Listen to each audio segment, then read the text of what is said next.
Welcome to Let's Talk Money Honey, the podcast where we break down the world of investing and wealth building for women who are ready to control their financial futures. We're your hosts, Elise Levy of Legacy Wealth Planning and Holly Henry of Diamond Legacy Wealth Management. We're two financial advisors on a mission to empower and educate women so they can build confidence, work towards growing their wealth, and pursue their biggest investment goals. Investing isn't just for Wall Street, it's for you. Whether you're just getting started or looking to level up your portfolio, we're here to make investing approachable, fun, and totally doable. So grab your coffee or your wine and let's talk money, honey.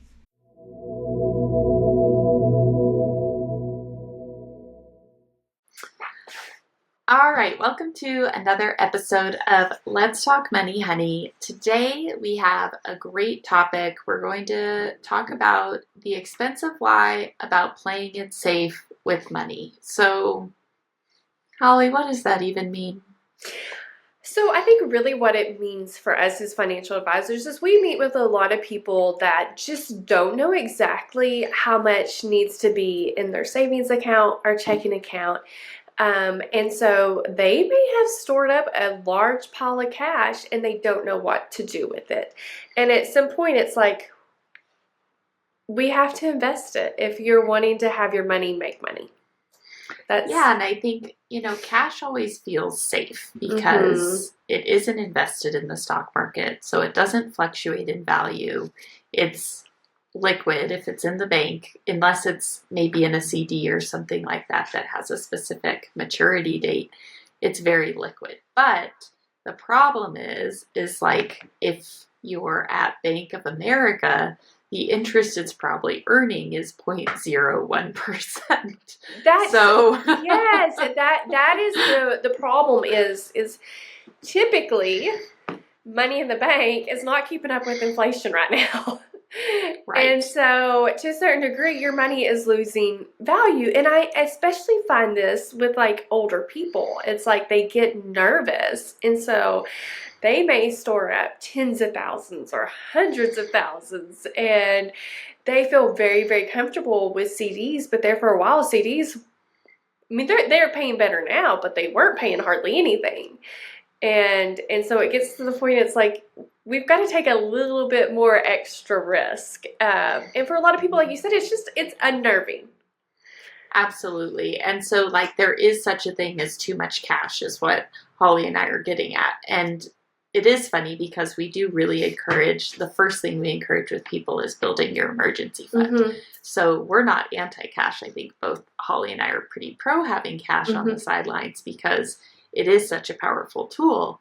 But when you get to the point where you have over 6 months of living expenses saved in cash, and hopefully you've been listening to our podcast and your savings is in a high yield savings account or high yield money market or CDs, some kind of interest earning entity, once you get to that point, you do need to be investing those funds because we are preparing for your money to outlast your lifetime, hopefully.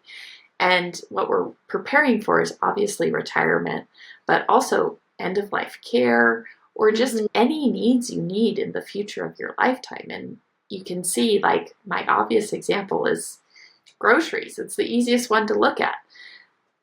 What a bag of groceries costs today versus even 10 years ago is a big difference. So you can see how keeping money under your pillowcase isn't the best strategy. Oh, right. Right. And that's the thing. It's like, inflation is brutal, especially for us mamas that are buying Hamburger Helper. And it used to be like a $4 or $5 deal. And now it's like $15 for just something basic. And so, and like you mentioned, we're not against cash. 3 to 6 months of your living expenses, like you said, is a rule of thumb. I think for us business owners, we normally have a little bit more just in case there's something catastrophic there. And it is tough because there is a sense of security, and I 100% understand that with having money in the bank.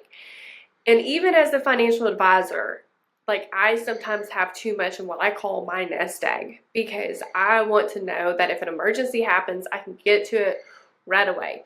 And so this honestly becomes like a mental game to a certain point. And it's like, once you get to the point of just going, okay, this is ridiculous, I have to invest the money. Just because you invest the money doesn't mean it's lost. And that's what I have to keep telling myself. We can invest it conservatively. We can invest it for a time horizon. Like, there are different ways to invest money, and it just feels like, and maybe I'm speaking just for myself, like when I put money in my investment account, it's like it's gone. And it's not. It's not. Well, that's because you're a diligent saver and investor, and the way to view it is, you know, once it's gone in that investment account, I'm not going to touch it. Yes. But it can be touched, and it is funny. I had a business owner the other day that they had some turnover in their business, and payroll got messed up, and they needed to take money from their investment account. And they were like, I just hate doing this. And I had to remind them, we built all of this for a rainy day. Mm-hmm. A rainy day has come, so we're using it. So aren't we glad that we have it? And yes, it never feels good, but we built it for this exact reason. So don't be so hard on yourself because we're using it as the tool it's meant to be. Right. And I will say also, as a business owner, that most people do not realize is we open business accounts. You can have like the non-retirement business accounts, because I've had several people come to me and go, well, my business has several hundreds of thousands of dollars and it's just sitting there in the bank. And I'm like, why? Again, like, why are we doing this? And it's because, and obviously, depending on the size of the business, they may need to access it quickly. But for a lot of people, it's like they may have enough cushion in there for a couple years. And that money can just be invested, and we can invest it conservatively. But the thing about it is, I always tell people, like, we work so hard for our money that we need our money to make us money. Like, it doesn't just need to be sitting in the bank. Absolutely. Yes. You have to have the money be compounding. And just like for individuals, I think businesses are the same. It's like, make sure that cash is earning interest. That is allowed in a business account. You can own a money market fund. Like Holly said, it's like, just because we're investing the money doesn't mean we're going to put it 100% into one stock, one really volatile stock. You know, we still are going to go through all the same procedures of picking the right investments, the right mix, the right diversification for your investment horizon. And I will say, if you are investing, really the ideal thing is you're not going to need these funds for at least 3 years. So if you do have a project that you are specifically saving for, like let's say you're landscaping the front yard, you know it's going to be 40 grand and you're going to do it in 6 months, those aren't the funds to invest. So understanding that difference, I think, is important. Yeah, 100%. Like, if it's going to be a short time horizon, I will say that's normally when CDs come in. And especially because the market can, and I feel like we feel it a lot right now, it's very volatile. I mean, we're just in the midst of a lot. So you don't want to throw money in the stock market that you think that you may need, like she said, in the next 6 months. With businesses, though, there are a handful of my businesses that will put X amount into a short-term CD that's going to come due in 3 or 4 months, which we don't normally advertise that we do CDs, money markets, whatever, but the money that it's earned, we do get a little bit more riskier with it. And again, I think each person, each business, whatever, it's like we have to develop personalized plans. This isn't something that we just use the same formula for every single client. We have to make sure it fits everyone's needs. But I think the main thing is so many people just don't know what we do or what the stock market is or what the options are to invest, and it's just easier for them to keep their money in the bank. And that's not a good solution. Yeah, absolutely. And I think, like, just touching on maybe why as humans we do this is like, that's such fear-based thinking. And, you know, you're so worried about what's going to happen that you're letting fear make all your financial decisions. And unfortunately, fear isn't a good financial advisor. It'll keep you from doing a lot of the things that will build you wealth over time. And like I always say, I have a lot of people come in who are so worried about the world ending. And I say, my job is to worry about the world continuing. That's actually a bigger problem. And so investing and kind of changing that scarcity mindset to an abundance mindset and really starting to build your wealth, it does take some risk, but there are bigger risks, I think, of just always staying on the sideline. Yeah, and that is so true, that the conversations we have are what happens when the world ends and the stock market crashes. Well, if that happens, then let's really be real. Money's not going to have a value. So that money that you have stored up in the bank isn't going to be exactly what you hope it's for. Or those bars of gold and silver you have in the safe, we're just not going to go there. We're just not. I feel like at that point, you just better hope that you've got plenty of wildlife and some water, because that's what we're facing. Yeah, and there's so many different types of risk. There's interest rate risk if you're only invested in interest rate earning things. There's the risk that goes along with the stock market. There's just so much. And it's part of it. Yes, and I think that that's it, and why you want to work with a financial advisor is, let's find something you're comfortable with. And I have some people that they say, I just want to have an emergency fund that's over 6 months. If you're going to lose sleep at night because your emergency fund is not where you feel like it needs to be at, then I'm not going to tell you to invest it, because you've got to be comfortable in this. But at the end of the day, we will tell you the rule of thumb and tell you, this is our suggestion.